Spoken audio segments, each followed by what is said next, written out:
Jean-Marc Borrello, bonjour. Bonjour. Merci de nous avoir rejoints donc lors de ces 17e rencontres économiques d'Aix-en-Provence. Vous présidez le groupe SOS, spécialisé dans l'économie solidaire. Groupe SOS, ce sont aujourd'hui 16 000 salariés, spécialisés, je le disais, dans l'économie solidaire, avec les principaux clients qui sont les pouvoirs publics et l'État. Où en est, que représente aujourd'hui l'économie solidaire en France ?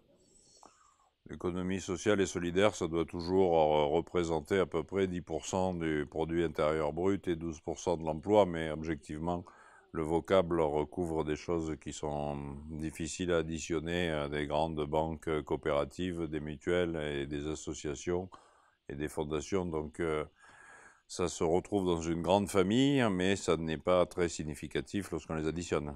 Est-ce qu'il y a des points communs ou des points justement de divergence avec les entreprises traditionnelles ? Bon, les points communs, c'est qu'une entreprise qui a 16 000 salariés et à peu près 1 milliard d'euros de chiffre d'affaires annuel, ça se gère comme une entreprise. La différence essentielle en ce qui concerne le groupe SOS, c'est d'une part que le groupe n'appartient à personne, puisque c'est une association qui est en situation de holding, pour simplifier la présentation.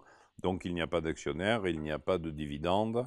C'est-à-dire que Et vous fédérez non, une non, série on ne fédère pas, d'associations. on détient des entreprises classiques, on détient des entreprises commerciales, des coopératives, on contrôle des associations, donc ça fonctionne bien comme un groupe, hein, ce n'est pas une fédération. Il y a une autorité centrale pour l'ensemble de la maison. La particularité pour le groupe SOS, c'est qu'on a 40 métiers et que, n'ayant ni actionnaire ni dividende, on réinvestit la totalité des résultats depuis longtemps dans l'entreprise, ce qui nous permet d'avoir une croissance importante et de continuer à être très innovant.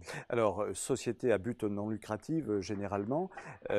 Comment fait-on de la croissance avec l'économie sociale et solidaire ? Est-ce qu'on peut faire de la croissance avec cette Alors, économie ? on doit pouvoir faire de la croissance, puisque le groupe SOS fait en moyenne 20% de croissance par an et double de taille tous les 4 ans. Là, on fait de la croissance en utilisant la totalité des résultats pour réinvestir dans l'entreprise, rechercher de l'innovation, développer de nouveaux métiers, de nouveaux secteurs, répondre à des besoins nouveaux. Et donc, on fait de la croissance, on fait même plus de croissance que l'économie dite classique depuis plus d'une dizaine d'années. Peut-on dire que l'économie sociale et solidaire aujourd'hui est un remède à la crise ? Ce n'est pas un remède, c'est une possibilité qui a démontré qu'elle était capable d'être contracyclique du point de vue économique, puisque nous n'avons pas traversé la crise en nous recroquevillant sur nous-mêmes, mais plutôt en développant nos activités. Donc c'est clairement un modèle qui a permis de démontrer qu'il avait une pertinence sur un certain nombre de métiers, oui. La session à laquelle vous participiez aux rencontres économiques d'Aix-en-Provence en cette année 2017 avait pour titre Le monde progresse-t-il ? La croissance explique-t-elle tout aujourd'hui ? Est-ce que l'on doit bâtir tout autour de ce fameux PIB, produit intérieur brut, c'est-à-dire la richesse nationale produite par un pays chaque année ? L'indicateur est utile et si on prend des données macroéconomiques, il y a moins de pauvres dans le monde, moins de gens meurent de la faim, plus de gens sont sauvés par des vaccinations obligatoires. Le sujet, c'est que si le critère est utile, il est très loin d'être le seul à mesurer, en tout cas, le bonheur global de ce monde. Alors quels sont les autres vecteurs, quels sont les Le autres sujet de la facteurs ? croissance, c'est qu'elle vaut si elle est équitablement partagée. Si la croissance permettait l'enrichissement de tous, virgule, et de chacun, ça permettrait effectivement sans doute d'aller mieux. Mais la réalité, c'est que la croissance ne réduit aucunement les inégalités. Et un certain nombre de pays qui sont aujourd'hui en forte croissance connaissent aussi une forte croissance des inégalités. Alors, vous êtes un naturel optimiste. Comment voyez-vous évoluer justement l'économie sociale et solidaire dans le contexte international aujourd'hui ? Je suis un optimiste par conviction et je considère que le sujet n'est pas tellement de faire évoluer un village gaulois par rapport à l'Empire romain qui l'entoure, mais plutôt de croiser ou d'hybrider les deux manières de concevoir l'économie. Nous avons des choses à apprendre des grandes entreprises traditionnelles. Ils ont à apprendre de nous. Je pense que on peut aller vers un capitalisme d'intérêt général, pour citer le titre de mon dernier bouquin, sous réserve que ces deux univers apprennent à croiser leurs méthodes et leurs objectifs et qu'on redonne à l'économie son véritable sens, c'est-à-dire d'être au service de l'intérêt général. Mais l'économie, c'est aussi faire du profit quelque part.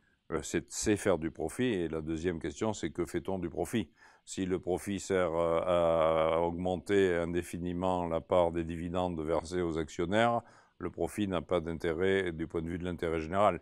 Si le profit est également partagé entre les fournisseurs, les clients, les actionnaires et les salariés d'une entreprise, ça, c'est une entreprise qui crée de la croissance et qui participe à l'amélioration de la vie au sens large. Le groupe que vous présidez, Jean-Marc Borrello, donc nous le disions, 16 000 salariés en croissance permanente. Est-ce que vous avez des projets de croissance externe, justement, de gagner encore d'autres On a en entreprises? permanence des projets de croissance externe. Ça participe aux 22% de croissance annuelle ces dernières années. On a aussi des projets de développement à l'international, puisque le sujet n'est plus un sujet hexagonal. Il y a 5 ans, nous étions franco-français. On a commencé à développer des activités à l'international et 5 ans après, nous sommes dans 35 pays, pas uniquement des pays dits en développement, mais nous sommes aux États-Unis, à Hong Kong, au Cap, dans la moitié des pays africains, et on continue à se développer, y compris dans des pays membres de l'Union. Et alors, qui s'en sort le mieux en termes de développement de l'économie sociale et solidaire? Quel pays? Est-ce qu'on peut dire que la France est pionnière en la matière? La France a une histoire de près d'un siècle. Et comme souvent dans ce pays, à partir de cette histoire, elle a réussi à se faire dépasser par un certain nombre de nos pays voisins. Aux États-Unis en particulier, se créent des statuts juridiques d'entreprises à but non lucratif. C'est le cas aussi au Luxembourg. La quasi-totalité des pays du monde ont compris que la logique économique pouvait être utilisée pour faire de l'inclusion. Et donc, même si nous étions très en avance sur le plan théorique, concrètement, la plupart des pays dans le monde sont en train de découvrir une autre manière de faire de l'économie qui permet, pour aller vite, de mieux vivre ensemble, et c'est ça qui compte. Jean-Marc Borrello, je vous remercie. Merci.